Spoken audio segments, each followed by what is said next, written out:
Ça a commencé le vendredi. Voilà, ça a commencé le vendredi et en tout cas, ça a commencé plutôt le mardi passé et puis il y a eu le vendredi. Et aujourd'hui, nous sommes encore là. C'est la troisième séance sur le même thème. Et aujourd'hui, particulièrement, on veut parler de... Une seconde, j'ai envoyé ça dans le groupe pour que j'ai dit ça comme l'auteur lui-même a donné la thématique. Alors, aujourd'hui, on va parler du traitement des blessures intérieures parce que pour ceux qui n'étaient pas là, les deux premières séances ont été beaucoup plus sur les différents types de blessures auxquelles nous sommes exposés. On a travaillé beaucoup sur les 10 blessures auxquelles nous sommes exposés et donc qui peuvent influencer notre personnalité ou notre être. Et aujourd'hui, nous allons parler de comment est-ce que nous pouvons traiter ces blessures intérieures-là.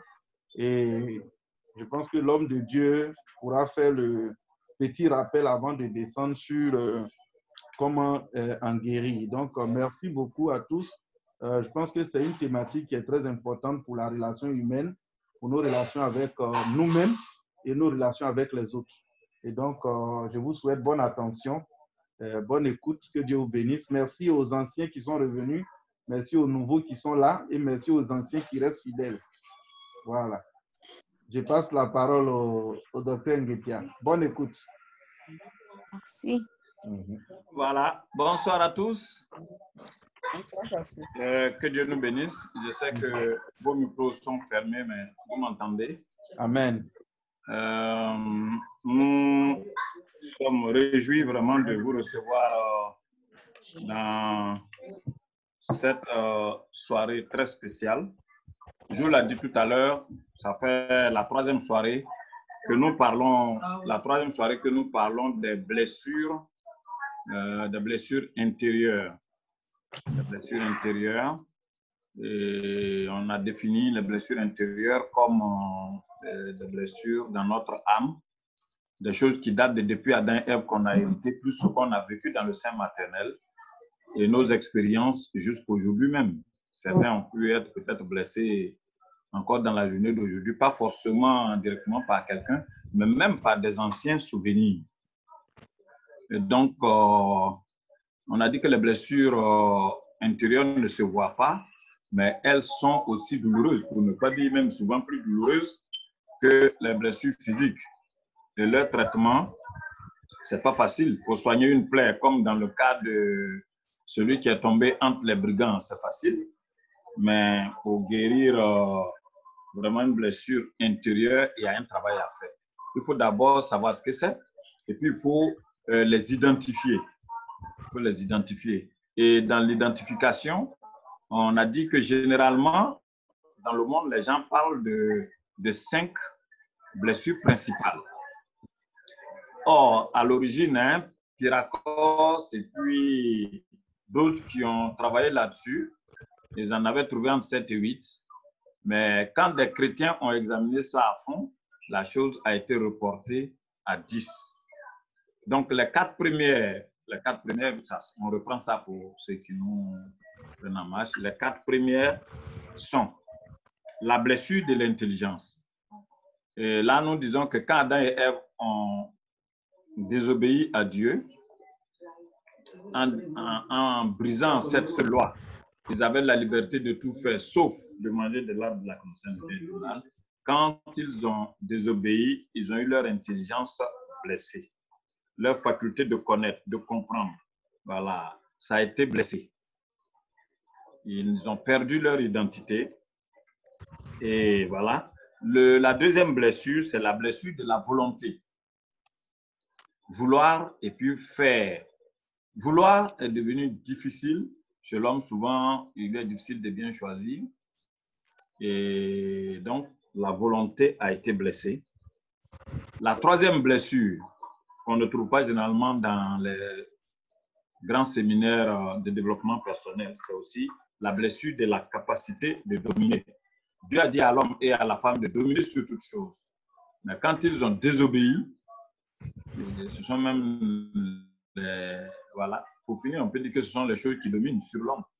Il est tant bien que mal de maîtriser les choses.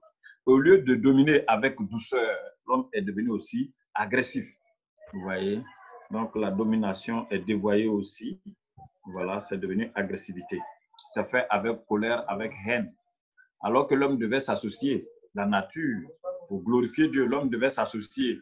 Les animaux qu'il a nommés, on le verra dans le millénium, chaque animal aura un rôle à jouer.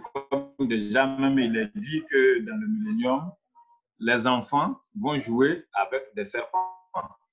Aujourd'hui, on est obligé d'acheter des jouets à nos enfants, mais les enfants devaient apprendre des animaux aussi, comme nous-mêmes, le Seigneur nous dit d'aller à l'école des fourmis, même à l'école des ânes. On dit t'es-tu comme l'âne, mais Dieu dit que l'âne a une qualité qui est restée malgré malgré le péché qui est entré dans le monde et qui a touché aussi toutes ces créatures sur lesquelles on devait dominer. Même le bœuf, quand Dieu, à certains moments, nous compare, parce que notre intelligence est blessée, quand nous compare souvent même au bœuf, et il lui arrive de dire que voilà, le bœuf vaut en quelques aspects mieux que nous, parce que ce côté de l'intelligence aussi est blessé. Et la quatrième blessure, grande blessure, dont les gens parlent rarement aussi, c'est la blessure de la sexualité. Voilà. On a dit que quand le sexe sort du cadre fixé par Dieu, ça devient vraiment grave. Ça devient grave. Et aujourd'hui, on n'a pas besoin de trop de choses pour le savoir, pour ceux qui sont sur la plateforme. Je ne sais pas si vous avez vu, hein, une femme qui a pris la grossesse, pour parler français ivoirien, qui a mis au monde une fillette, l'a élevée, et les deux viennent d'aller à la mairie. Maman a marié sa fille. Maman joue le rôle de l'homme et la fille dit qu'elle est heureuse dans les bras de sa mère. En même temps aussi, ça c'est en Afrique du Sud, ça s'est vérifié tout à l'heure. Il y a une aussi qui a adopté un bébé, elle l'a élevé. Quand il est devenu majeur, c'est dans la même période-là, elle est allée à la mairie avec l'enfant, elle l'a marié. Il y a plus de 30, il y a plus près de 40 ans entre eux. Nous sommes dans une période où il est question du mariage libre. Chacun peut se marier à qui il veut. Dans la formation de haut niveau, nous présentons même des images où des hommes sont mariés à des animaux. Et généralement, quand on parle de ça, c'est aux chiens, aux moutons, et puis que les gens voient. Mais là, de manière spéciale, on a une vidéo de 3 minutes où quelqu'un est marié, à, il faut décrocher, où quelqu'un est marié à la femelle de serpent. Marié à la femelle de serpent. Et ça, c'est une vidéo, chaque fois que moi j'ai regardé, depuis plus de 10 ans, on a ça. Voilà, depuis plus de 10 ans, nous avons ça, mais chaque fois que dans une formation, moi je présente, j'ai une nouvelle sensation. Et vous ne pouvez pas aider les gens aujourd'hui si vous ne connaissez pas ces choses. On met comme ça. Comme ça. Alors, Rachel, voilà, excusez, nous sommes en train de prendre quelqu'un là. Voilà.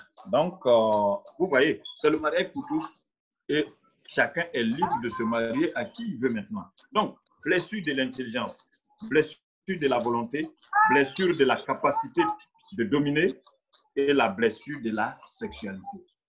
Tellement de choses à dire dans chaque domaine. Vous voyez? Et bon, vous pouvez noter Matthieu 19 aussi. Jésus nous montre qu'il y a des blessés dans la sexualité depuis le ventre de la mère. Hein, des gens qui ne sont pas eunuques depuis le ventre de leur mère, mais des gens qui le sont depuis le ventre de leur mère. Vous voyez? Et voilà. La cinquième blessure est généralement la première qui est enseignée dans les programmes de développement personnel. C'est la blessure du rejet. Et ça encore, on va aller jusqu'à l'Éden. Vous voyez là-bas, quand l'homme et la femme ont désobéi, l'une des mauvaises sensations, des premières mauvaises sensations que l'homme a senties, les premières mauvaises émotions, c'est la honte. Vous voyez? Et quand vous avez honte, vous vous rejetez vous-même.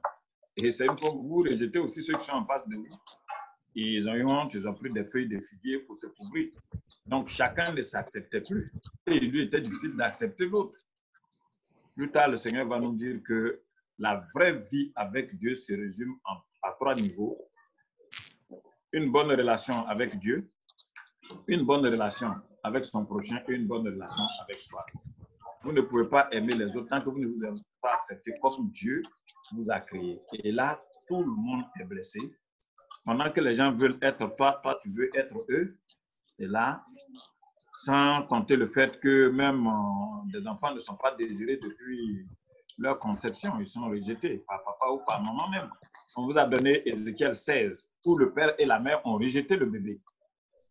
Et comment l'enfant a connu une vie catastrophique, avec la grâce de Dieu, la personne a été restaurée. Une manière de dire que Dieu a des remèdes à nos maux, comme on le verra tout à l'heure. On fait tout juste le résumé pour nos amis qui viennent d'arriver. Donc, la 6e blessure, qui est la 2e dans les séminaires de formation de développement personnel, c'est la blessure de l'abandon. Rejet, abandon, il y a des ressemblances, mais il y a des niveaux. Le rejet, ça, on a rejeté la personne carrément là. Et souvent, c'est très tôt. Mais l'abandon aussi, c'est la même chose.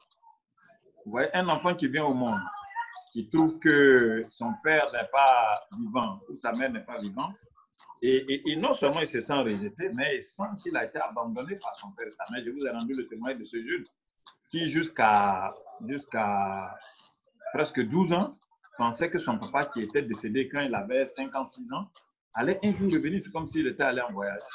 Mais quand il a vu que papa n'est pas revenu, mais quand l'enfant vient au monde, qu'il n'a pas trouvé le père, chez nous, par exemple, en pays Abron, quand vous entendez le nom Mantoya ou bien Madoya, ça veut dire je suis venu au monde, je n'ai pas trouvé mon papa. Ce sont des gens qui ont souvent la vie difficile. Qui fait ça? Ils sont venus au monde, ils n'ont pas trouvé leur papa. Vous voyez? Et il y a des gens comme Atéméné et autres en pays d'Ida et autres. Vous voyez? Dans nos régions, il y a ces noms-là que les enfants portent qui pèsent. Il n'y a pas un travail à faire pour les soulager. C'est le nom qui est toujours sur eux. Toujours sur eux.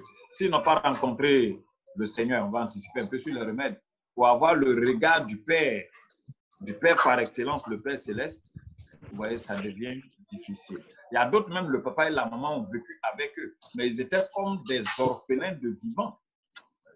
Vous voyez? Donc, notre monde est fait de tant de choses. Et là, c'est naturellement que des choses arrivaient. Mais maintenant, on vous a fait passer la vidéo, ça y est, sur la plateforme. Et nous sommes à une période où on dit que le père est facultatif. On n'a plus besoin d'un papa pour élever les enfants. Très bientôt aussi, certainement, la mère sera facultative aussi. Parce qu'il y a des enfants qui vont être produits hors le ventre maternel. Il y a des utérus artificiels dans lesquels il y a possibilité de fécondation aujourd'hui. Nous en parlions la fois passée. Le monde qui vient, ça sera dirigé par les femmes et les enfants, parce que les hommes ont trop maltraité les femmes. On a fait les lois maintenant pour rendre justice, mais comment les êtres humains pourront mettre l'équilibre? Ça ne sera pas facile. On a dit que cette femme vont s'entendre pour vouloir porter le nom d'un seul homme et va refuser, parce que les lois qui arrivent vont pas. Ça sera un peu comme au temps de Jésus, hein, où eux ils disaient, si telle est la position de l'homme à l'égard de la femme, il vaut mieux ne pas se marier. Et pour remédier à ces choses-là, des poupées sont en train d'être créées avec la forme féminine. Certainement, il va en avoir aussi avec la forme masculine. Chacun va rester chez lui. La vie virtuelle qui a commencé va être amplifiée. On ne va pas être avec quelqu'un qui va nous gronder ou bien qui va nous bouder. Vous voyez, toutes ces blessures vont s'amplifier. Donc, blessure du rejet, blessure de l'abandon, on se sentira encore de plus en plus rejeté, abandonné. Or, ces choses peuvent commencer à la conception et puis on grandit avec ça. Il y a la blessure de l'injustice. Vous voyez, Dieu a prévu tout pour que nous soyons bien et tout ça. Vous vivez dans certains milieux, on vous fait savoir que vous êtes différent. Quand un esclave voulait rester avec son maître dans le passé, on lui perçait l'oreille. Il est bien intégré, mais chaque fois qu'il voit le tout, il doit savoir qu'il est. Et il y a des lieux comme ça. Vous êtes né dans la famille même, mais vous êtes, voilà. Tout ce qui est fait, on peut informer tout le monde de quelque chose, toi on ne t'informe pas. Et ça là, c'est depuis l'enfance, on a souffert de ces choses, on devient grand encore, on continue de les souffrir. Vous voyez, l'injustice, je vous ai parlé de cette famille-là où la femme a reçu la tutrice de 2 enfants et elle a un fils. Donc, elle braise 2 bananes, elle donne une banane à chacun des enfants adoptifs et demande à l'enfant de couper en 2.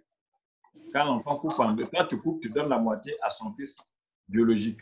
Pour finir, son fils a une banane et les autres ont chacun une demi-banane. Malheureusement, ce sont des enfants comme ça qui réussissent.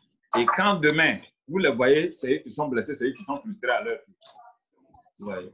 Donc, les problèmes d'injustice, et vous voyez, chaque élément est tout un séminaire, tout un atelier.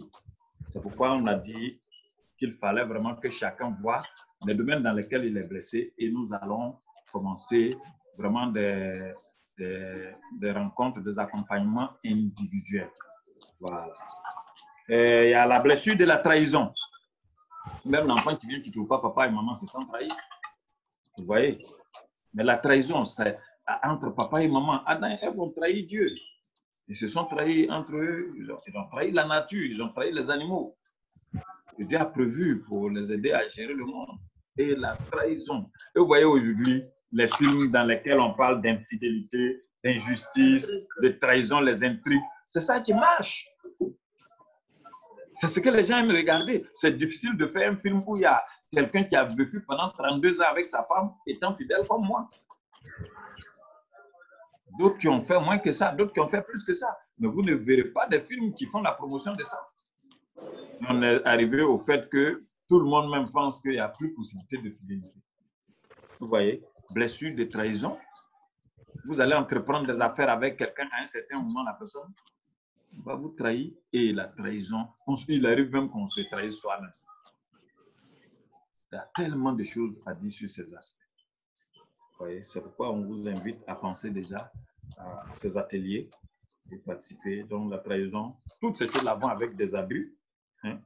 La blessure de l'humiliation. Il y a des gens qui ont ce don de faire comprendre aux autres qu'ils ne sont rien. Et on a des ethnies, on a des peuples dans lesquels quand un homme, quand une femme, même son propre enfant, quand il te parle toi-même, comme on le dit, tu vas te laver, tu ne seras jamais propre. Il y a des gens qui excellent à ça. Entre-temps, nos enfants qui ont ça génétiquement ont commencé à faire des jeux avec, ils appelaient ça gap-gap, je ne sais pas comment on appelle ça maintenant. On va mettre des enfants dans le cercle, ils vont s'insulter jusqu'à ce qu'un insulte plus ou mieux que l'autre. Est-ce qu'un insulte, je ne sais pas. Vous voyez? Et on humilie l'autre, on humilie l'autre. Des gens, humiliation, humiliation sur humiliation. Même dans des ethnies, il y a des gens qui portent le nom humiliation. Oui, carrément. Parce que peut-être papa a été humilié. Au lieu d'aller changer sa carte d'identité et puis mettre sur son nom humiliation, c'est l'enfant, il a fait humiliation. Comme cet ami-là, son papa l'a appelé, je ne suis pas fâché dans leur langue maternelle. Là. Alors qu'il était en colère, dès que la femme a dit, il a enceinté sa femme, que la femme a dit elle était enceinte, il a boudé jusqu'à ce qu'elle accouche. Il ne lui a pas parlé même. Et l'enfant naît, il appelle, je ne suis pas fâché. Et dans un séminaire, ces choses-là ont été révélées, on l'a accompagné. Lui-même, il s'est donné un nom, je prospère, l'homme qui prospère. On l'a aidé, très intelligent, il a fait le BPC, et en tout cas, aujourd'hui, il s'épanouit, il est marié. Pour se marier, c'était compliqué.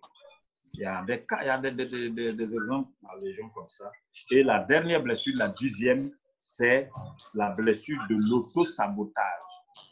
Là, ce n'est plus maman, ce n'est plus papa, ce n'est plus Dieu, ce n'est plus l'environnement, mais c'est toi-même qui arrives à t'apprécier difficilement. Tout ce que tu vas faire de bon, quand on va t'apprécier, toi-même, tu vas sentir que tu n'as rien fait de bon. Et toutes ces choses-là finissent par nous emmener dans la dépression. Vous voyez? Donc, voici un peu les 10. Et souvenez-vous de ce passage d'Ecclésiaste qui dit que Dieu a fait les hommes droits, ils ont cherché les détours. Et dans ces détours-là, il n'y a que blessure sur blessure, blessure sur blessure. Vous voyez dans Ésaïe 1, je pense c'est le verset, ça date le verset 6 ou 26. Mais vous connaissez très bien ce passage où il est dit que quand on voit les blessures des humains, c'est comme si de la tête jusqu'à la plante des pieds, ou de la plante des pieds jusqu'à la tête, il n'y a que plaie et contusion. Et si notre monde est plongé dans la violence, c'est parce qu'il y a trop de blessures. Et ce qu'on avait demandé, c'est que chacun voit dans ces 10 blessures-là quelles sont ses blessures principales. Et nous avons été édifiés le vendredi, c'était extraordinaire. On avait laissé l'occasion à quelques personnes, 30 secondes, 1 minute, de parler de leurs blessures. C'était vendredi, mais le dimanche, Joseph, le dimanche, on était à 14 familles. On était à 14 familles, sans compter les audios plus de 10. Et là encore, on a bénéficié des témoignages extraordinaires. Mais vous voyez, ces choses-là nécessitent vraiment des contacts individuels, des accompagnements individuels. Il y a des gens qui sont frustrés jusqu'à leur vieillesse, même jusqu'à leur mort. Vous voyez? Alors que nous pouvons vivre avec cette frustration, nous pouvons être soulagés dans cette frustration, nous pouvons en guérir. C'est pourquoi aujourd'hui, on s'est donné rendez-vous pour parler du traitement des blessures intérieures. Vous voyez, un malade, il est son premier médecin. Vous écrivez, le malade est son premier médecin. Mais le problème, c'est que le malade ne peut pas se soigner lui-même. Regardez sur la plateforme, quelqu'un vient d'envoyer un message. Il ne peut pas se soigner lui-même. Il peut dire, j'ai mal ici, j'ai mal ici, j'ai mal ici. Et c'est sa description de son mal que le thérapeute, que le soignant écoute pour pouvoir se référer à ses cours, à ses expériences, pour dire que quand quelqu'un souffre de telle chose, c'est que voici la cause. Et comme la cause est là, il faut qu'il sache que c'est ça qui a causé. Et pour les causes, quels sont les remèdes? Dans la Bible, Dieu parle de remèdes dans tous les sens que nous allons donner, mais pour gagner du temps et nous amener à creuser chacun toujours à son niveau, parce que c'est ça. Il y a une autre blessure qui englobe tout. C'est le fait que quand quelqu'un est blessé, il porte et son premier médicament que lui-même il se donne, ça ne fait pas partie des remèdes que nous allons donner ce soir, mais le premier remède de tout blessé, par rapport à tout ce qui a été dit, c'est de porter un masque.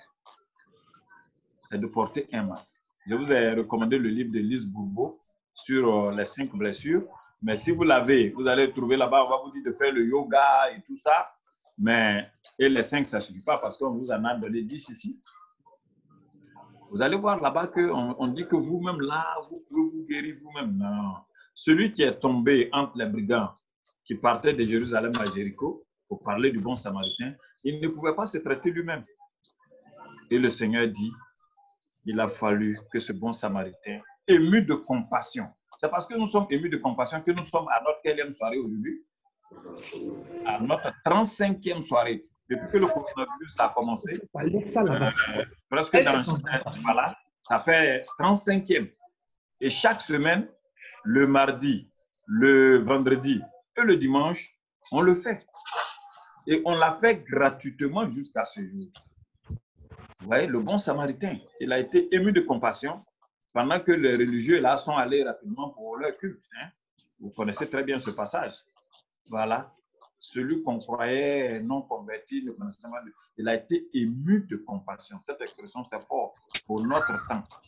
Quand nous, on voit dans les rues, quand on entend des choses, même en regardant ce qui se passe, on est ému de compassion. Ce côté humain-là, c'est en train d'être tué chez les gens deviennent de plus en plus insensibles. Même l'insensibilité est devenue un don spirituel. Il y en a qui vont jusqu'à dire qu'il ne faut pas avoir pitié des gens. La Bible dit qu'à la fin des temps, les gens seront sans pitié. Et le bon sera comme ça, comme au temps de Noé et au temps de Lot. Il n'est pas question de jeûner, de prier pour pouvoir changer quelque chose, parce que c'est ça qui nous emmène à notre délivrance totale. Mais comment vivre ça? Comment vivre dans ces choses? Donc, quand on a été rejeté, quand on a vécu toutes ces blessures, on se fait une carapace. Nous, on comprend mieux ça. On se fait masque, ça se comprend aussi. Soit on se fait comme si on est bête, ou carrément, on montre aux autres aussi qu'on est vivant. Soit on encaisse, ou bien on décaisse sur les autres, pour vous détendre un peu. Donc, vous voyez, et ces remèdes-là, ce sont des béquilles qui ne marchent pas. On les utilise, ça ne marche pas. Soit il faut faire peur aux autres, ou bien carrément faire semblant d'avoir peur. Ça ne marche pas. Donc, la première des choses à faire, c'est d'envoyer à la lumière nos blessures. On dit celui qui cache ses transgressions ne prospère point, c'est la même chose. Celui qui cache ses blessures intérieures comme extérieures, il ne peut pas guérir. Quand les blessures sont là, à chaque blessure, on sait les remèdes qu'il faut. Et là, aujourd'hui, nous allons donner 4 grands groupes de remèdes. Et chaque groupe est développé dans nos ateliers, est développé dans les entretiens. Le premier remède, le premier groupe de remèdes, ce sont les remèdes physiques. Parce que les blessures intérieures finissent par apparaître aussi à l'extérieur. L'homme et la femme blessés, ils ont connu la honte, ils ont connu la peur. Et quand quelqu'un a honte, quelqu'un a peur, sur son visage, ça se voit. Vous savez, Caïn, non seulement il a blessé son frère, mais il l'a tué. Mais quand Dieu a vu Caïn, il a vu que son visage montrait. Dieu dit, mais si ton visage est comme ça veut dire que si tu agissais bien, tu allais relever la tête. Mais si tu n'arrives pas à relever ta tête, ça veut dire que le péché est couché à la porte. Ça, c'était même avant qu'il ne tue son frère. Mais toi, domine sur lui. Toutes ces blessures, mes frères, Dieu a fait l'homme de manière extraordinaire. Et même après la chute, il fait savoir à Caïn qu'il a la possibilité de dominer. Il s'est laissé prendre par voilà, ce qui était couché à la porte et il a fini par tuer son frère. Donc, vous pouvez fermer vos micros pour éviter un peu les bruits. Les micros sont fermés, mais c'est à votre niveau. C'est-à-dire les différents téléphones qui sont connectés provoquent les audios. Des ondes. Voilà, c'est ça. Sinon, tous les micros. Merci beaucoup. Merci beaucoup. Alors, on dit quoi? Puisque ces blessures, généralement, on les voit à l'extérieur. Aujourd'hui, des problèmes d'hypertension, des problèmes de quoi? Palpitations de cœur qui amènent à quoi? Des crises cardiaques, AVC, vous voyez, le cancer, les ulcères. La plupart du temps, vous allez vous rendre compte que l'origine, ce sont ces blessures intérieures. Et ça, la science a mis du temps avant d'accepter ça, quand depuis longtemps la Bible en parlait. Vous voyez? Et aujourd'hui, les gens qui se disaient dans des sciences pures sont obligés d'aller vers ce qu'ils appellent des spiritualités. Tout simplement parce que l'homme fuit toujours Dieu. Vous voyez? Donc, quand il y a une blessure intérieure qui se répercute sur le corps, ça passe dans le fonctionnement du corps, il faut des remèdes physiques. Il est arrivé aussi des chrétiens vraiment dont l'intelligence est blessée, qui se sont dit que si on est chrétien, on ne doit pas prendre médicaments. Ah, moi, je me souviens avant, on a connu des chrétiens fanatiques. On dit que le chrétien ne doit pas porter des lunettes. Mais pourquoi on se lave avec savon? Pourquoi on se brosse les dents? Pourquoi on lave? Pourtant, dans la Bible, vous notez, Lévitique 10, 11, 12, 13, 14, 15, c'est laver les vêtements comme laver les mains aujourd'hui. Il y a longtemps, Dieu a parlé de ça. Mais ça ne fait pas partie généralement de nos études bibliques. On pense que spiritualité, c'est quand on se met à parler une langue même où il n'y a pas d'explication. Alors que dans ce cas-là, Dieu dit, mais il faut te taire. Ça n'édifie pas les choses. Tout ça, c'est écrit. Ouais. Donc, quand il y a ces blessures qui se transportent dans le domaine physique, il faut des remèdes. Et là, comme les feuilles de l'arbre de la vie vont servir à la guérison des nations, Dieu a montré qu'il y a des feuilles qui guérissent. Souvent, les Africains croient que les feuilles qui guérissent, c'est leur panacée. Mais tous les humains, même les chiens, pour nous qui avons vu nos parents élever les chiens et qui en avons élevé, quand le chien est malade, il y a des types d'herbes qu'il mange. Lui-même. Même les chats qui sont dans nos maisons, quand le chat est malade, il y a des types d'herbes qu'il broute.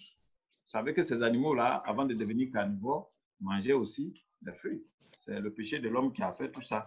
Donc, être chrétien et être soulagé, Jésus, ce qu'il a dit, c'était bien que les religieux, là, le premier religieux, qui est le chef religieux, là, devait s'arrêter, imposer les mains au plaie et puis automatiquement, il allait avoir guérison. Mais non, il a dit quoi? Il a utilisé le vin, il a utilisé l'huile, il a bandé les plaies, donc il a donné les premiers soins. Et il a transporté à l'hôpital pour que des grands soins soient donnés. Et il a su que c'est payant. Il a dit de donner des soins et quand il va revenir, il a payé d'abord quelque chose, il dit quand il va revenir, il va payer le. Ça, c'est le travail de l'Église. Et c'est dans tout, c'est le travail de l'Église. Le Seigneur nous a confié des blessés. Venez à moi, vous tous qui êtes fatigués et chargés, je vous donnerai du repos. Et souvent même des gens, c'est dans les communautés. Comme nous, on est chrétiens, c'est de ça, on parle surtout à pourquoi juger ceux qui sont dehors. Souvent, notre don spirituel, c'est de blesser déjà les autres. On a content quand on a humilié les autres, quand on a fait qu'ils se sont sentis rejetés, parce qu'on a été blessé soi-même, on n'a pas été guéri. Vous voyez? De même qu'un aveugle qui conduit, les aveugles vont tomber dans un trou, comme le dit la Bible. Mais si un blessé conduit, est blessé, ils ne feront que se blesser. Vous voyez? Et pour finir, Dieu dit que nous sommes tous des blessés et nous sommes tous des aveugles. Si on voyait, si on était humain, il y a beaucoup de choses qui allaient nous rendre sensibles. Vous voyez? Donc, les remèdes d'ordre physique sont très importants jusqu'à la pharmacie, même en passant par la pharmacopée. Les hommes blessés dans leur intelligence, c'est eux qui prennent une feuille qui a déjà des vertus. Regardez, on a cette feuille qu'on a appelée la plante aux 1000 vertus, qui guérit les 1000 maladies. Comment on appelle ça? Moringa. Moringa, et puis il y a une autre plante aussi, mais moringa là. Les blancs aussi. Aloe vera aussi. Aloe vera aussi. Tout ça, c'est les gens, ils ont divinisé ces choses-là. Ils ont divinisé. Ils ont mis ça même au-dessus de Dieu. C'est bon, c'est l'écho? Allô, Jo? Joseph? Pasteur. Il y a un qui s'appelle Pasteur. Ok, c'est coupé maintenant. Il y a un qui s'appelle Pasteur, son micro qui était ouvert. C'est coupé maintenant. Le pasteur. Merci beaucoup. Pasteur. Donc, vous voyez, on était sur ce problème-là. Ils ont divinisé les plantes qui guérissent. Même il y a une plante là. Quand vous déterrez, ça ressemble tellement. Il y a des formes humaines. C'est comme femme, c'est comme garçon. Les gens ont divinisé toutes ces choses. Alors que Dieu a mis ça là pour notre bien. Mais comme on est blessé ici, là, c'est devenu un problème. Et les Juifs viennent d'étudier, ils ont étudié il y a longtemps, mais ils viennent de rendre public une étude sur Moringa. C'est extraordinaire. Et aujourd'hui, là, ils sont en train d'acheter des hectares de ça pour faire des champs de Moringa. Et ils ont montré comment dans une feuille de Moringa, ce qu'il y a dedans pour l'alimentation. Ce n'est pas remplir le ventre quelque chose, mais les éléments là que le corps prend pour nous fortifier, c'est petit. Et ils ont trouvé que dedans, il y en a. Et dans le monde qui vient là, tout le monde ne pourra pas payer le riz, tout le monde ne pourra pas payer certains repas. On aura ces repas que des militaires ont toujours mangé, simplement, et puis voilà. Et ils sont en train d'étudier ça. Mais il y a longtemps que nos parents préparaient Moringa et mettent ça dans sauce. Surtout nos parents du Burkina, les Badiel, les Folba sont des... Voilà, nous, on a mangé ces choses. Vous voyez, mais c'est souvent notre science est empirique, notre science est terre à terre. Ça ne veut pas, on va mettre de l'eau ici, on va mettre au riz là, alors que la fée seule même peut guérir. Regardez, le coronavirus est venu. Les noirs sont là, on a médicaments, mais scientifiquement, rien n'est démontré. Oui. Il faut que nos mentalités changent. Donc, il y a le grand groupe des remèdes physiques et vous allez les trouver depuis les plantes jusqu'à l'argile et tout ça. Et jusqu'en pharmacie. Voilà. Et il y a les remèdes d'ordre psychologique. Il y a les remèdes d'ordre psychologique. Il y a des remèdes qui viennent pour soulager notre être spirituel, notre être intérieur. Généralement, on parle de l'âme, sans parler de l'esprit. Mais bon, dans toutes les salutations de Paul et dans les Écritures, on voit que l'homme, il a un corps, il a une âme. Et comme notre volonté, surtout dans le côté de l'âme, c'est pourquoi souvent, quand les gens parlent de l'être spirituel, on parle seulement de l'âme. Et quand on parle de psychologique, on fait référence à l'âme. Donc, il y a des remèdes d'ordre psychologique. Comme il faut éviter l'automédication, c'est des choses qu'on ne peut pas dire, bon, voici ça, voici ça, voici ça. Les Ivoiriens, quand on a dit coronavirus vient, on dit quoi? C'est Quinqueliba et puis pas encore. qui peuvent guérir. Chacun a commencé à arracher pour lui. Même Moringa dont on parle là, il y a une manière de ne pas utiliser ça quand vous avez certaines maladies. Mais nous, on utilise seulement. Vous voyez? Donc, il y a des remèdes d'ordre psychologique. On vous donne ces grands groupes-là. C'est vrai, si l'esprit est dérangé et on fait des jours et des jours, des mois sans dormir, ça va se répercuter sur le corps. En ce moment-là, on a besoin de médicaments physiques pour traiter. Mais le côté psychologique aussi, on en a besoin. Il y a des gens qui entendent des voix. Il y a des gens qui ont des frayeurs. Il y a des gens qui... Il y a tellement de choses dans l'humanité. La peur est née depuis le jardin d'Éden. Et depuis ce temps, les bébés connaissent la peur. Aujourd'hui, les vidéos sont là. Vous regardez des bébés depuis le sein maternel qui connaissent la peur. Quand ça gronde entre papa et maman pour certaines choses, quand ça cause même entre copines, maman et quelqu'un d'autre, il y a des choses qui sont dites qui effraient l'enfant. Tout ça, là, c'est démontré scientifiquement. La Bible en a parlé il y a longtemps. Vous voyez? Donc, il y a des remèdes psychologiques. Et ça, c'est l'échec de l'Église aussi qui a fait que beaucoup de gens vont vers les psychologues. Généralement, les mêmes conseils que le psychologue donne, les gens, nos bergers, peuvent donner ces mêmes conseils. Mais il y a une différence. Pendant qu'ils vont te dire, il faut penser à une lumière qui existe quelque part. Ça, il ne faut pas appeler ça Dieu. Il faut faire le vide dans ta tête. Il faut faire ceci, cela. Tout ça, là, ça ne permet pas. Affronter Dieu ou bien être confronté à Dieu pour voir notre être intérieur vrai.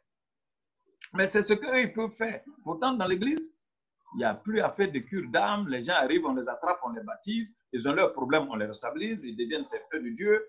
Et quand les gens sont sur la chair qu'ils parlent, tu te demandes, c'est compliqué. C'est compliqué. Il y a des gens, les blessures qu'ils ont vues et qu'ils ont eues en disant qu'ils vont aller vers Dieu, même ça a été plus que ce qu'ils avaient encaissé jusqu'à présent. Vous voyez? Les remèdes d'ordre psychologique existent et il ne faut pas les négliger, mais on doit toujours pousser le bouchon. Donc, d'abord, les remèdes physiques, il ne faut pas les rejeter. Les remèdes psychologiques, il ne faut pas les rejeter, mais il faut encore aller un peu plus loin. Il y a les remèdes d'ordre éthique. Quand on parle de ce qui est éthique, c'est un peu ce qui est moral, ce qui parle des mœurs. Bon, les Ivoiriens disent souvent les mœurs, mais le S qu'on a mis là, ça ne se prononce pas. Mais c'est intéressant aussi quand on entend prononcer ça, c'est pas grave. Mais ça peut blesser d'autres, quoi. Donc, il y a des remèdes d'ordre éthique. Il y a des comportements moraux qui font que des gens encaissent des maladies. À Sodome et à Gomorrhe, le comportement moral de la population était tel qu'il y avait des cris qui arrivaient au trône de Dieu. Les gens avaient leur intelligence renversée.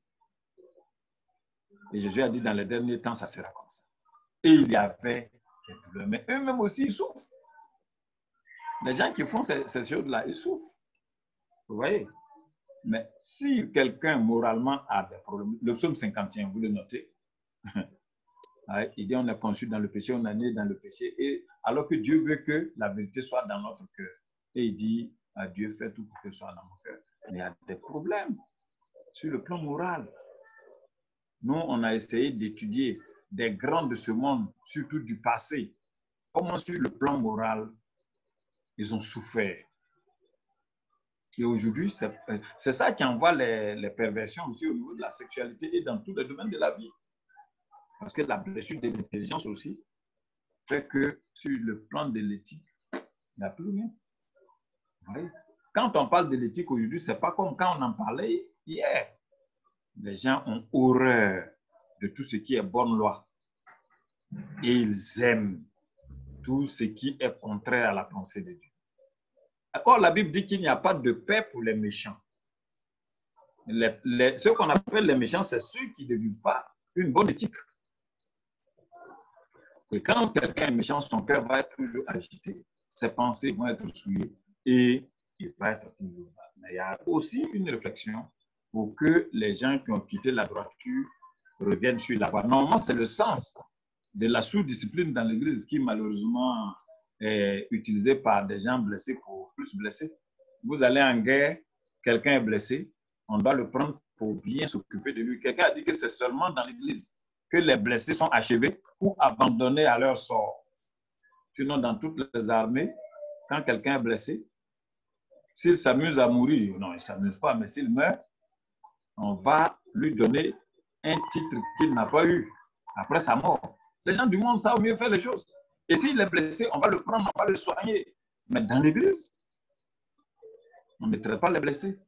Normalement, quelqu'un qu'on met sur le site, ça veut dire quoi? On marchait tous dans l'éthique de Dieu et il a quitté le chemin en vivant mal. Et là, avec affection, on l'emmène parce que tous ceux qui acceptent le Seigneur sont sous la discipline du Seigneur. Et quand quelqu'un quitte, par amour, on le fait venir. Il a quitté les rails, on le ramène. Voilà. C'est comme ça. Mais c'est une occasion d'humilier les gens en plein culte, dit comme ça, après ceci, cela. Alors que celui-même qui est en train de faire ça, si lui, sa vie était projetée, elle allait être terrible. Bref, donc les remèdes d'ordre éthique, il y en a plusieurs. Et comme je le disais aussi, pour éviter l'automédication, voilà, on vous encourage à voir des spécialistes que vous pourrez trouver dans l'ONG Une Famille, qui depuis 35 soirées nous entretient depuis qu'il y a ce comme de confinement et les autres choses. Donc les remèdes d'ordre éthique sont beaucoup. Voilà. Ne pas que quelqu'un aille en prendre à la place de quelque chose d'autre. Bon. Retenez le quatrième grand groupe de remèdes, ce sont les remèdes d'ordre spirituel. Les remèdes d'ordre spirituel. Et vous voyez, c'est signalé, c'est présenté en dernière position, mais c'est au-dessus des autres. C'est Dieu qui peut nous guérir de nos problèmes intérieurs qui deviennent physiques, comme de nos problèmes physiques. C'est Dieu qui peut nous délivrer de nos problèmes psychologiques. C'est Dieu qui peut nous amener de mauvaises vies à bonne vie. Vous voyez? Et les remèdes d'ordre spirituel, il y en a tellement. Et le plus grand des remèdes, c'est d'abord la parole de Dieu. Comme la Bible dit, il envoie sa parole pour les guérir. Et Jésus a dit, en mon nom, vous guérirez les malades. Ça, c'est ça. Mais ça ne veut pas dire que si quelqu'un est blessé par machette, on va imposer les mains. Et puis non, il faut être intelligent pour savoir. Et ce n'est pas toutes les maladies aussi que Dieu guérit par la prière. Mais il y a des maladies même où c'est la prière plus médicament. Je prends le cas de Ézéchias et Ésaïe. Dieu dit à Ésaïe, va voir Ézéchias, le roi, dis-lui qu'il va mourir et il sera en paix dans le séjour des morts. Le prophète s'en va lui dire, il sort de la cour royale. Il n'a pas fini de quitter la cour royale. Quand Dieu dit, ben, tu as fait l'annonce. Mais quand lui, il a reçu l'annonce, il a commencé à me supplier. Il a commencé à prier. Il a commencé à me montrer que avec moi, il a fait de grandes choses qui sont en train de produire. Au moment où lui doit jouir de ces choses-là, c'est là que je l'appelle à moi. Donc, on va lui dire qu'il va vivre encore 15 ans. Dieu a parlé, il vivra 15 ans. Mais Dieu dit, il y a une maladie qui devait le tuer, qui a fait des plaies. Et Dieu dit qu'il y a des masses de figues bien traitées à l'époque, qui sont médicaments pour ça. Je parle français ivoirien maintenant. Donc, il faut aller et qu'on applique sur ces plaies des masses de figues. Pourquoi Dieu dit, il donne 15 ans et puis il dit de soigner? Pourquoi Jésus, qui guérit, qui ressuscite les morts, dit que là où il y a blessure, il faut verser du vin, il faut mettre de l'huile, il faut bander les plaies et tout ça. Oui, c'est spirituel, mais c'est en même temps aussi physique. Donc, la parole de Dieu guérit. Le dimanche, on a eu des témoignages extraordinaires, comme le témoignage d'une maman. Après avoir écouté même la présentation des blessures et quelques explications, et puis les témoignages qui ont suivi, la maman a dit, mais je suis guéri d'une blessure qui date de longtemps. Pour avoir entendu seulement. Mais vous voyez, les médicaments, on ne les met pas dans la main de chacun qui dit, va les utiliser comme ça. Mais ce que nous avons voulu faire ce soir, c'est de vous montrer que pour tous nos maux, il y a 4 grands groupes de médicaments, les remèdes d'ordre physique, psychologique, éthique et spirituel. Vous voyez, quelqu'un comme David. David était un grand blessé. Comme on le dirait en notre temps, et encore là, il faut avoir peur. Là, il y a des gens qui aiment faire des jolis garçons. On ne sait pas s'ils veulent les envoyer à l'Amérique, parce que c'est faisable maintenant. Mais David, il était, la manière dont son père l'a décrit. Dieu dit dans la maison d'Isaïe, de ce monsieur-là, il y a quelqu'un qui doit remplacer le roi Saül, qui va devenir roi. Va là-bas et il faut aller le choisir pour moi. Il arrive, les grands frères sont là, en famille et tout ça. On fait passer chacun. Ce n'est pas lui. Et le prophète demande, est-ce que c'est là tous tes enfants? Il dit non. Mais je vous invite à lire. Je vous invite à lire ce passage extraordinaire. Le Père, comment il avait... Il faut fermer. C'est pas ici, ça c'est... Tu as fermé? Oui, c'est fermé. Voilà, donc il dit, mais il y a un là, si son aspect est... Et puis il est derrière le mouton. Lui qui est le plus petit, qui avait besoin de la chaleur des parents. Et ce n'est pas la première fois qu'il le faisait. Pourquoi on a envoyé si tôt David derrière le mouton? Lui qui a besoin de voir le visage de papa et de maman, des humains pour apprendre d'eux. Et dans cette souffrance, il a fabriqué lui-même ses instruments, il a commencé à composer ses chansons. Ça n'a rien à voir avec aujourd'hui, prendre un psaume, chanter ça bizarrement. Non, c'est des choses sérieuses. Mais vous voyez, ce grand blessé enfant, pour finir, c'est lui qui va être le choix de Dieu.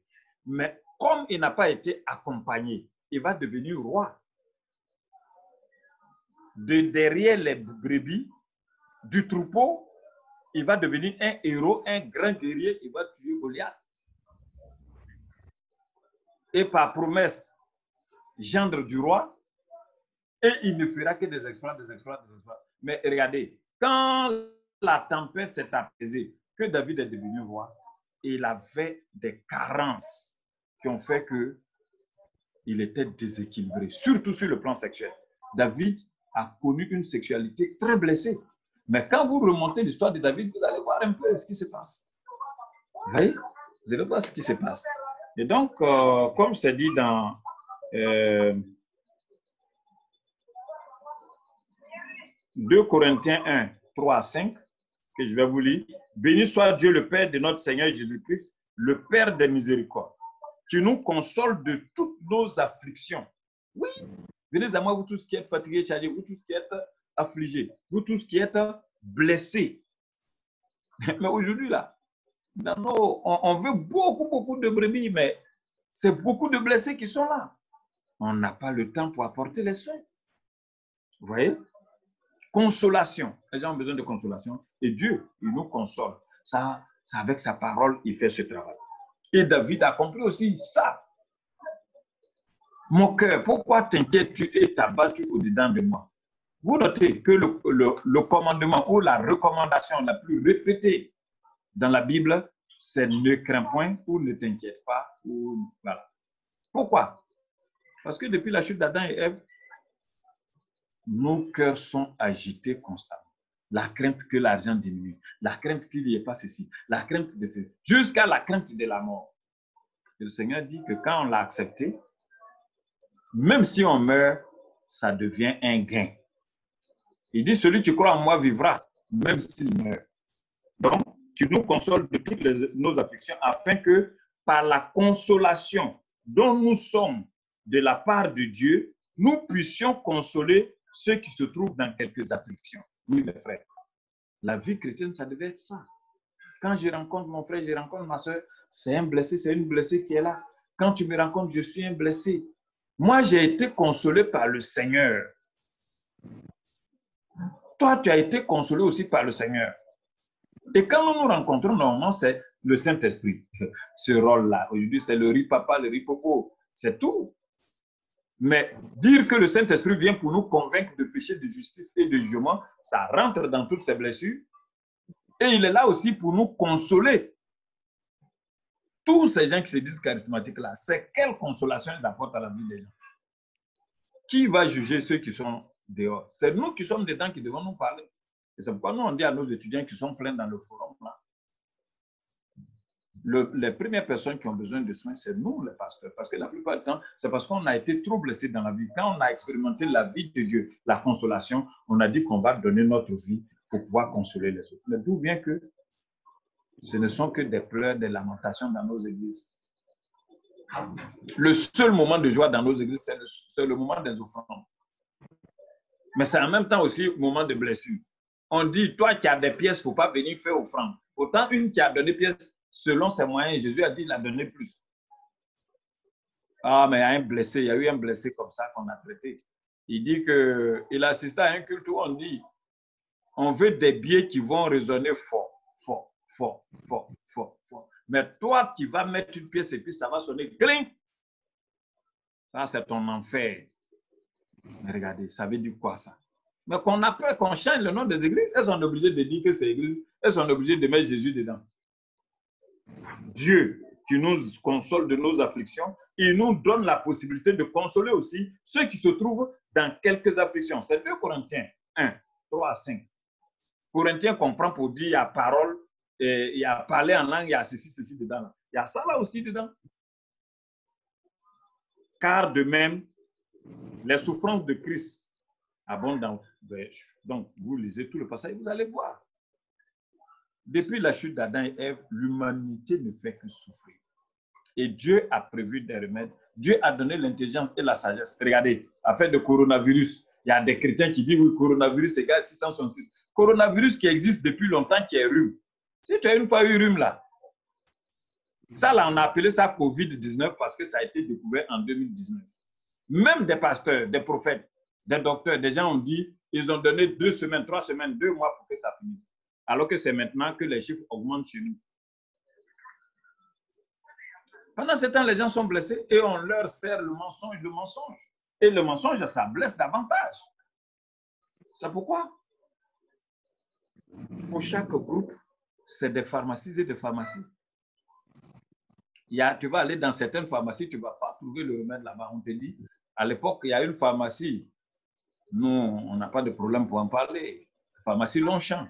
Il y a des médicaments, quand vous n'en trouvez pas, il fallait aller à Longchamp. Ah, mais Longchamp a rendu service.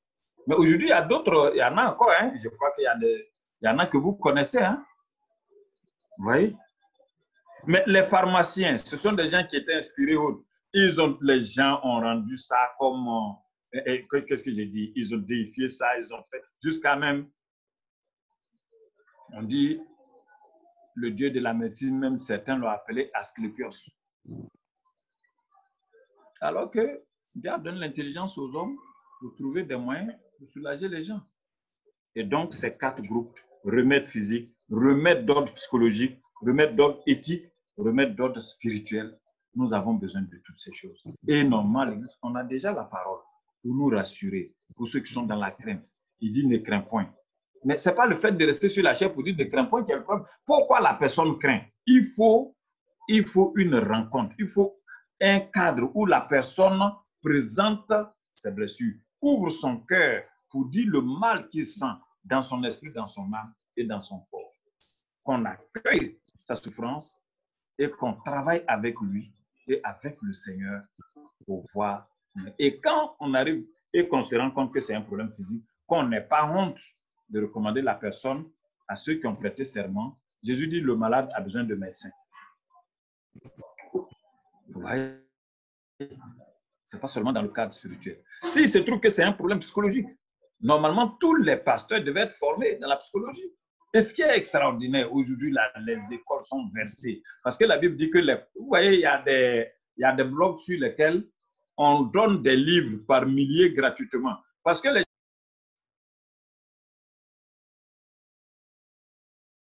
gens ont déjà compris que nous sommes dans un monde, le travail, c'est déjà à la maison, télétravail. Tout ça, la connaissance vient vers nous, la connaissance est là. Et il faut prendre quelques minutes, quelques secondes pour s'instruire.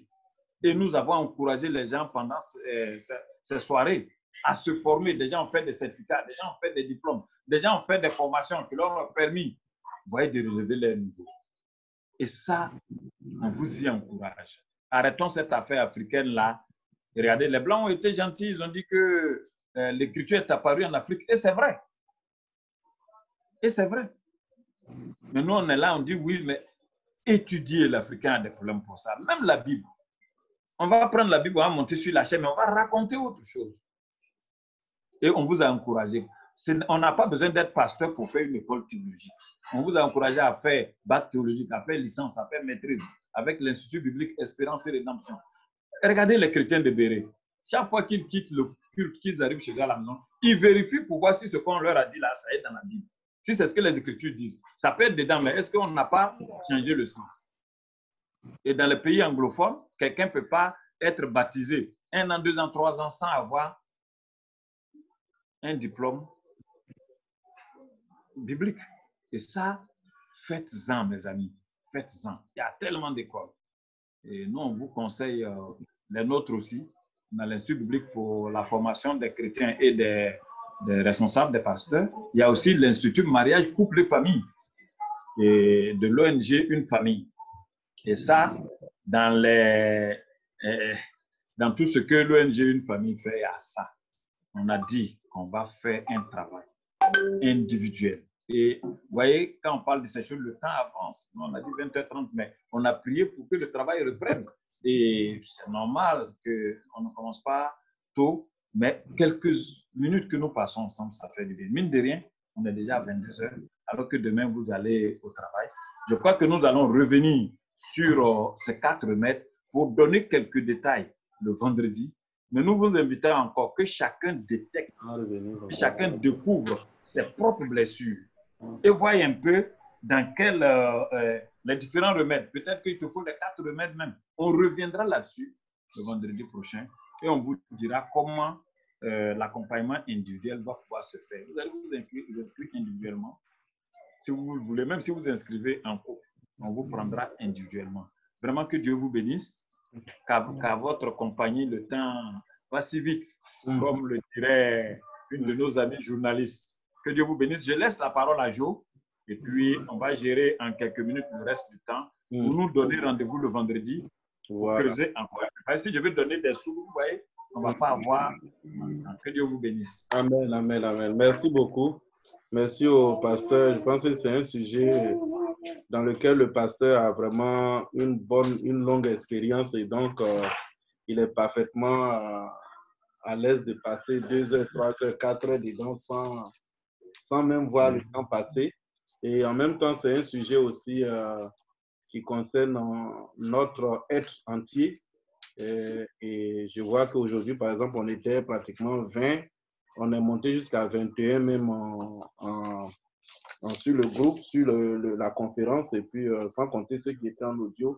On a une vingtaine aussi en audio, une vingtaine en audio. Donc, c'est pratiquement une quarantaine de personnes qui a... De famille. Voilà, des familles qui ont été connectées.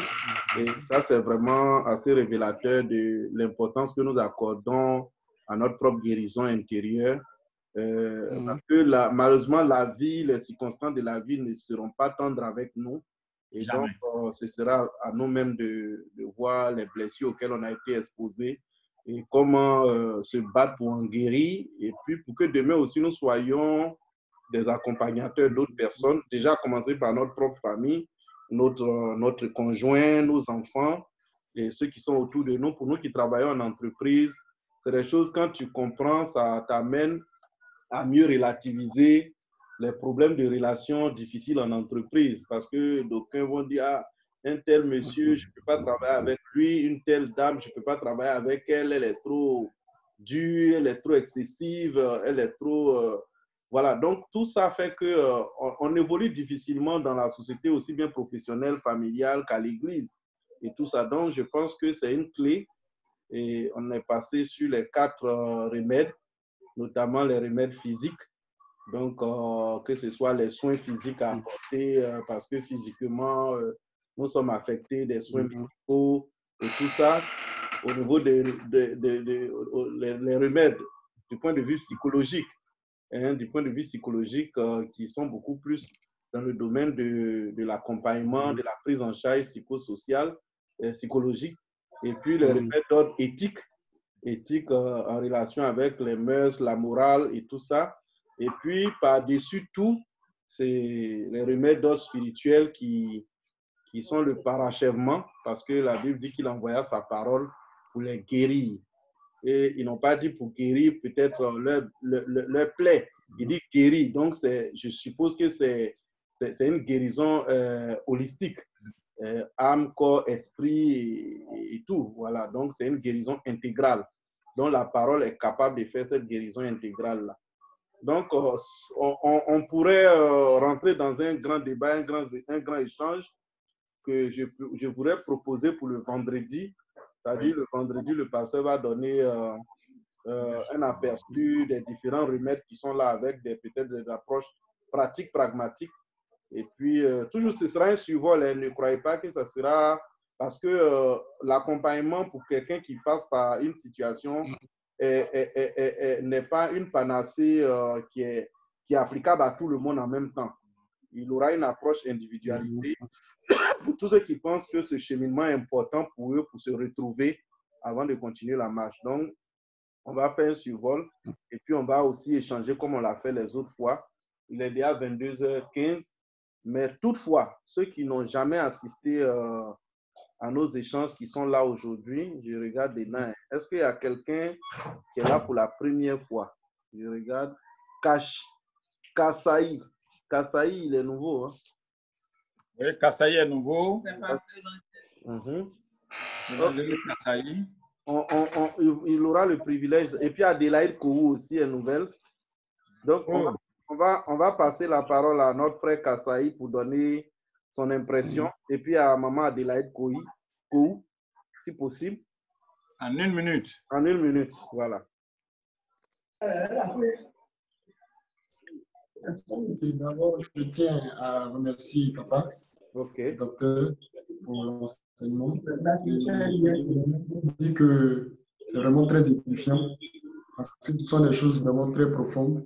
Et moi, personnellement, ça m'amène à me remettre en cause, d'abord sur moi-même et puis sur l'aide que je dois apporter aux âmes sur lesquelles je suis établi. Amen. Maintenant, parlant de ma propre blessure, vraiment, il faut dire que je me retrouve dans beaucoup, donc je ne saurais trop. Voilà, je me retrouve dans beaucoup de blessures. Voilà. Merci beaucoup. Merci beaucoup. Vous êtes de profession, vous êtes pasteur. Comment? Je suis pasteur à plein temps. Pasteur à plein temps. Il est pasteur à plein temps. Il est étudiant à l'Institut biblique Espérance et Rédemption. Ok. Merci, papa. Un de nos étudiants. Merci, sois béni, sois béni. Je pense que, comme vous le dites, la dernière fois, le vendredi passé, le mardi passé, la séance d'échange même, c'est-à-dire quand les gens ont commencé à parler, c'était déjà un début de guérison, hein, parce que chacun de nous a essayé d'exprimer dans son passé qu'est-ce qu'il a dû traverser pour expliquer certaines choses que nous expérimentons aujourd'hui. Et c'était comme une catharsis. Un catharsis, non, c'est le mot, non? Voilà, voilà. Donc, on aura le temps de revenir à ça. Merci beaucoup. Maman Adélaïde, vous devez activer votre micro maintenant. Vous pouvez aussi donner votre point de vue. Maman Adélaïde? Tu as ouvert son micro? Oui. J'ai ouvert. Tu as la parole, maman. Oui, maman, le micro est ouvert. Vous pouvez parler. Allô? Allô? Bon, je voudrais vraiment remercier le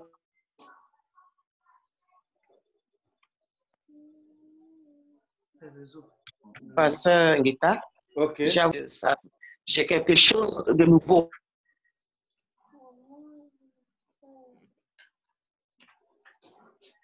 Ok. La connexion n'est pas très bonne. Elle dit que c'est quelque chose de nouveau pour elle. De nouveau. Surtout moi, je suis le monde et c'est des caractères. C'est très important pour moi d'entendre ces enseignements-là pour vraiment me permettre de pouvoir savoir gérer tout ce monde qui sont à ma charge. Ainsi que moi-même. C'est-à-dire souvent, c'est pas parce que je suis la leader que je n'ai pas de soucis aussi. Je peux avoir des soucis.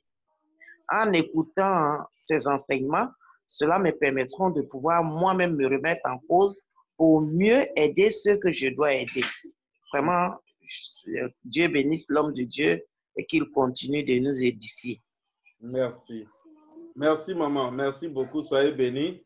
On a voulu prendre juste ces deux témoignages. Nous étions pratiquement 20 ou 21 à un moment donné dans la plateforme. Et on voulait dire vraiment merci à toute la famille confinée en Jésus. Depuis que nous avons commencé ces programmes, Dieu seul sait le bien que ça nous a apporté. Et je pense que le temps viendra où on va témoigner. Mais nous voulons vous encourager à rester fidèles pour le temps que Dieu mesure encore pour nous à partager ces choses. Nous savons que nos cultes sont perturbés, même les échanges avec nos pasteurs, même qui sont établis au-dessus de nous, sont perturbés.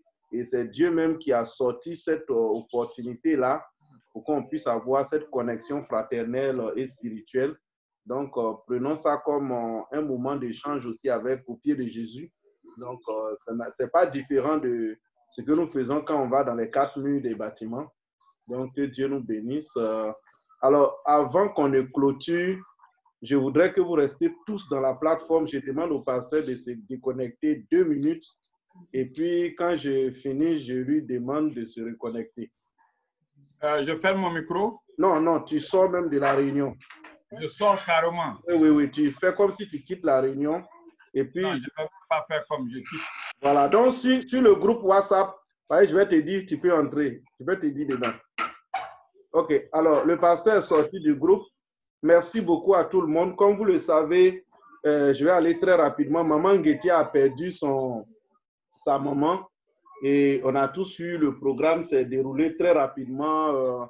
Je pense que le week-end dernier, elle a dû être inhumée, mais on voudrait lancer une action. On est tous africains de Yako, on n'impose pas de montant, mais on voudrait lancer une opération entre aujourd'hui et le 7 juillet au plus tard. Entre aujourd'hui et le 7 juillet au plus tard, on va communiquer 2 numéros, le numéro du pasteur Jean et moi-même mon propre numéro pour récolter vos Yako. Et quand on les aura d'ici le 7 juillet, on va faire une délégation pour aller saluer maman pour lui dire Yako. Est-ce que c'est une bonne idée? Vous pouvez ouvrir vos micros. Est-ce que c'est une bonne idée? Oui, mais c'est une très bonne idée, puisque c'est la famille. C'est ça. D'accord. Mon frère Kassé. D'accord. Soyez bénis là-bas, c'est l'apôtre Yao. Oui, mon frère Yao. Donc, toi, j'ai dit. Ouais, voilà, c'est la famille. Je crois que c'est très important. D'accord. Donc, quand vous allez voir le message dans le groupe WhatsApp, s'il vous plaît, réagissez. Même si c'est 2 000, 3 000, 5 000, 10 000, on va récolter. Et d'ici le 7, on fait le point. Puis, on va faire une délégation pour aller les voir au nom de la famille. Nous sommes plus de 20, on est plus de 40, plus de 50. Si chacun fait un geste, on peut venir vraiment de façon très, très vraiment intéressante, quoi. Donc, vraiment, soyez bénis. C'est la première fois qu'on demande vraiment quelque chose de ce genre, mais soyez bénis. Que Dieu soit avec vous au nom de Jésus. Amen. Amen. Voilà. On est tous de plus. Tout le lancer qui se connecte. Pasteur Jean, s'il est à côté de toi, dis-lui de se connecter. Et puis, on va prier et puis on va se séparer pour la soirée d'aujourd'hui. Le pasteur Jean est là, mais laisse-moi lui envoyer un message. Si quelqu'un a la possibilité de le connecter, dites-lui de se connecter. Hein. Bon, je vais le faire,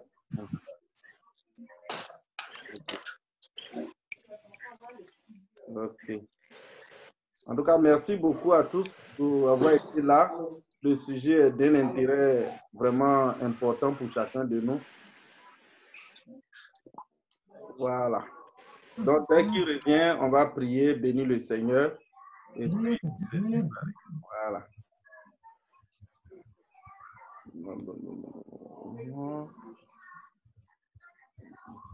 Je vois Techno Spa 4R, je ne sais pas si c'est lui.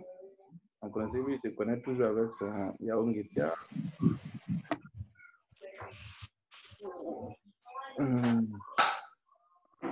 Ok. Ok.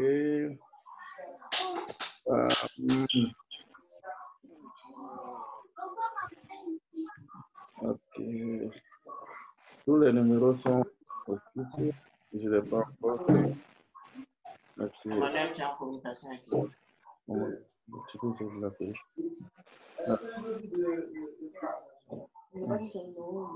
C'est ça. Emmanuel. Pasteur Padio, tu as eu?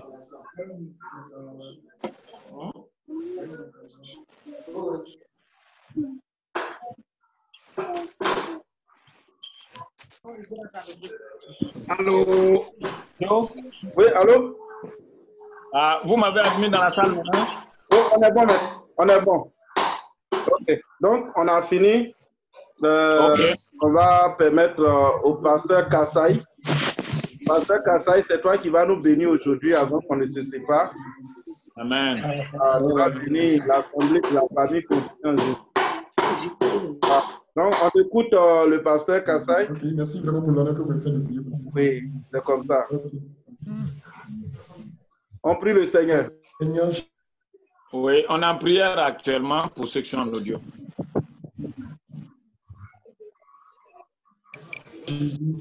Seigneur Jésus, je te rends qui était connecté et pour tous ceux qui ont permis ce moment. Seigneur, je prie pour que tout ce qui a été enseigné soit avec nous, pour que tu nous aides, Papa, à nous guérir et aussi à guérir les autres. Seigneur, garde-nous et permets qu'aux prochaines séances, nous puissions encore assister et apprendre davantage. Garde-nous au nom de Jésus. Amen. Amen. Ok, donc, pasteur, vous avez le mot de conclusion. Ok. Que Dieu nous bénisse. Amen. Amen.